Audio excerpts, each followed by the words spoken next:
If you ask me, the general consensus about this upcoming summer canvas is entirely backwards. We see the dramatic promos, we read the explosive teasers, and we naturally assume this is a season about justice, about the villains finally falling from grace. Let us start by looking at the absolute war zone that the island is about to become.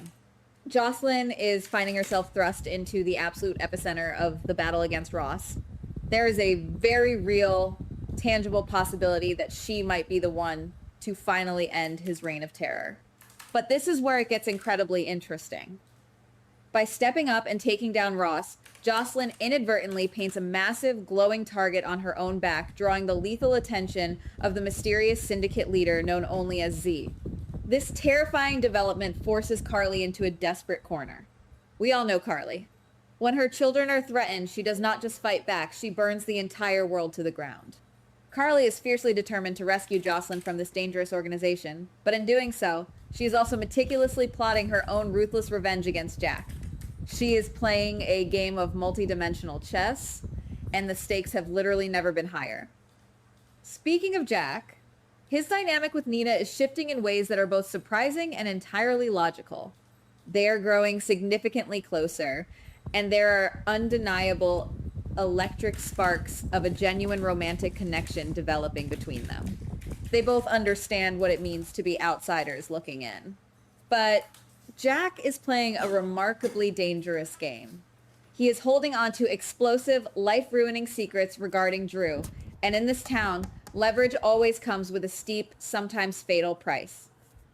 I strongly suspect that Jack's manipulation of Drew's secrets is going to cost him dearly, perhaps even violently sabotaging his budding relationship with Nina before it can truly blossom into something real.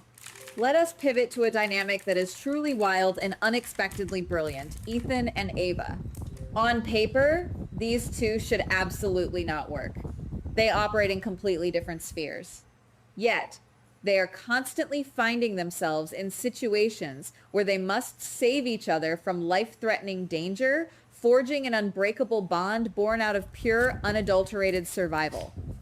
We are looking at a massive, earth-shattering secret involving Phoebe, alongside terrifying shadows from the past that are dragging Ethan and Ava into a high-stakes adventure. Why does this dynamic work so incredibly well? Because both of them intimately understand what it means to be the outcast, the schemer, the survivor, who will do whatever it takes to see tomorrow. They do not judge each other's inherent darkness. They weaponize it together to protect themselves. It is a beautiful, toxic synergy that is going to drive a massive portion of the summer narrative. Meanwhile, the streets are bracing for an absolute bloodbath. Sonny is actively gearing up for his final decisive battle with Jens. This is no longer just business for Sonny. This is deeply personal. It is about eliminating a relentless threat that has circled his family for entirely too long. But the collateral damage of this mob war is going to be staggering. Justine is finding her life in grave, immediate danger as a direct result of this escalating violence. It really makes you wonder if the justice system in this town is entirely obsolete when the only real enforceable law is dictated by Sonny's brutal retaliation. And Sonny is about to face catastrophic betrayals on multiple fronts. Valentine has miraculously managed to escape his grim, seemingly inevitable fate of being locked away indefinitely. But his newfound freedom is a terrifying illusion. He is stepping right back into a complex minefield of new, lethal dangers. The most explosive of these dangers, Sonny discovering the secret, passionate, romantic entanglement between Valentine and Carly. We all know exactly how Sonny views loyalty and possession. Finding out that Carly has been intimately involved with Valentine and that she and Charlotte have been secretly, actively hiding him from the authorities for months is going to ignite a fiery rage in Sonny that we have not witnessed in years. It is the ultimate betrayal in his eyes, completely shattering whatever fragile peace existed between them. This brings us directly to the emotional core of the summer narrative, the devastating unmasking of Cassius. For so long, he has been parading around under the false, stolen identity of Nathan. When that fragile lie finally shatters into a million pieces, the emotional fallout will be catastrophic. Cassius is likely going to have a profoundly emotional, tear-jerking farewell before he disappears into the wind, leaving a trail of broken hearts. But think deeply about Lulu. Lulu is going to be absolutely shattered by the horrific truth about Cassius. Her intense grief will quickly curdle into absolute blinding rage when she realizes that Carly and Charlotte were entirely complicit in hiding Valentine. The profound betrayal Lulu feels will ripple violently through all of her relationships, completely isolating her when she desperately needs a support system the most. Now, I have to pause for a moment and play devil's advocate with myself here. Am I being entirely too harsh on Carly and Charlotte? If you look at the situation strictly from their perspective, they were protecting someone they love with their whole hearts. Charlotte is just a young, vulnerable girl who is utterly terrified of losing her father to a permanent prison sentence. Carly, despite her many glaring flaws, operates on a fiercely protective maternal instinct. Can we really, truly blame them for choosing family over the rigid letters of the law? Perhaps not. But in this town, the road to absolute hell is always paved with familial loyalty and good intentions. Let us talk about a beautiful glimmer of hope that is tragically wrapped in barbed wire. Britt is on the absolute verge of receiving life-altering, miraculous news. She might not actually have Huntington's disease at all. The overwhelming relief of realizing she is not facing a guaranteed, agonizing physical decline should be a moment of pure, unadulterated joy for her. However, the universe is rarely kind. She is still completely, hopelessly entangled in the dangerous, lethal fallout of the ongoing war between Ross and Jens. What good is a miraculously clean bill of health if you are caught directly in the crossfire of international mercenaries? It is a brilliantly cruel twist of fate by the writers, giving her life back only to immediately threaten to take it away by a bullet. On the domestic front, the suffocating tension is palpable. Curtis is staring down an impossible, soul-crushing choice. He has to decide whether to accept a humiliating plea deal that guarantees a short prison sentence or risk rolling the dice and going to trial where he could face many grueling years behind bars. This legal nightmare is actively tearing his family apart at the seams. Portia is pushed to her absolute physical and emotional limit, leading to a fierce, explosive confrontation right before she goes into a highly difficult, dangerous labor. The timing absolutely could not be worse, but the sudden return of Marshall might be the exact steadying, grounding force this fractured family needs as they navigate this profound, terrifying crisis. We also urgently need to talk about the severe psychological scars being carried by our returning veterans. Jason is finally back, but the extensive time he spent in brutal captivity has inflicted deep, lasting trauma on his psyche. He is no longer the infallible, stoic enforcer he once was. His mind has been fundamentally fractured by his experiences.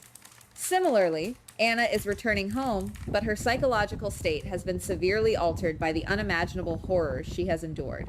These are two of the absolute strongest, most resilient characters on the entire canvas, and watching them painfully struggle to piece their shattered identities back together is going to be incredibly compelling, heartbreaking television. Then we have the tragic trajectory of Drew. Drew is going to suffer a severe, life-threatening accident in the pool, and it looks like Giovanni will be the heroic one to dive in and save his life. You would naturally think that a terrifying near-death experience would bring a sense of clarity, peace, or redemption to a man. Instead, it seems to violently push Drew further into the abyss of darkness. He is going to rapidly revert to his old, ruthless, calculating ways, becoming a massive, unpredictable threat to both Alexis and Willow. Drew's steep descent into villainy is fascinating to watch because it is deeply rooted in a desperate, clawing need to reclaim the time, power, and agency he feels was unjustly stolen from him. Speaking of Willow, she is walking completely blindly into a devastating trap set by someone she should theoretically be able to trust. Brooklyn is quietly, maliciously, and methodically framing Willow for the horrific hit-and-run accident that severely injured Jordan. This is corporate ruthlessness operating at its absolute finest and most toxic. But Brooklyn's heavy conscience and overwhelming guilt are going to completely consume her, eventually forcing her to confess the entire wicked plot to Harrison. This massive revelation is going to push their marriage to the absolute breaking point. Harrison is a steadfast man of the law, and discovering that his own wife orchestrated a severe felony simply to destroy another woman might be the ultimate unforgivable deal breaker for him. The younger generation is certainly not spared from the encroaching darkness either. Trina's star is rapidly rising in the competitive art world, but her well-deserved success tragically attracts a highly dangerous, obsessive stalker, turning her beautiful triumph into a living nightmare. Meanwhile, Giovanni is finally getting his own well-earned opportunity to shine in the music industry after selflessly supporting Trina.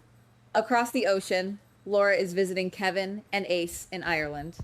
What should be a peaceful, restorative family reunion is going to spark serious, fundamental marital troubles between Laura and Kevin, and the destructive shockwaves of their conflict will be felt all the way back home. Finally, the corporate warfare is reaching a boiling point as Tracy and Lucy engage in a vicious, no-holds-barred battle for total, absolute control of their empire. Watching these two legendary titans aggressively clashing is always pure, unadulterated entertainment gold. And amidst all this corporate and personal chaos, we are welcoming several intriguing new faces to town, along with the highly anticipated, nostalgic return of Serena. Serena's sudden arrival is going to inject an entirely fresh, unpredictable dynamic into the established hierarchies, and I absolutely cannot wait to see exactly whose side she ultimately takes in the upcoming corporate and familial wars. When you take a massive step back and truly look at this sprawling, complex tapestry, you realize that every single character is actively fighting a brutal war on two distinct fronts: the external, physical threats they can clearly see, and the internal, psychological demons they absolutely cannot escape. Whether it is Brooklyn's toxic jealousy, Drew's consuming bitterness, or Carly's desperate, clawing need for control, the real existential danger is never just the villain standing at the front door. It is the insidious darkness already living inside the house. And as this explosive summer unfolds before our eyes, we are left with one lingering, haunting thought to ponder. When the dust finally settles and the smoke clears, will there be a single person left standing whose hands are truly, genuinely clean? Goodbye. Please like, subscribe, and comment on the GH Spoilers Daily channel.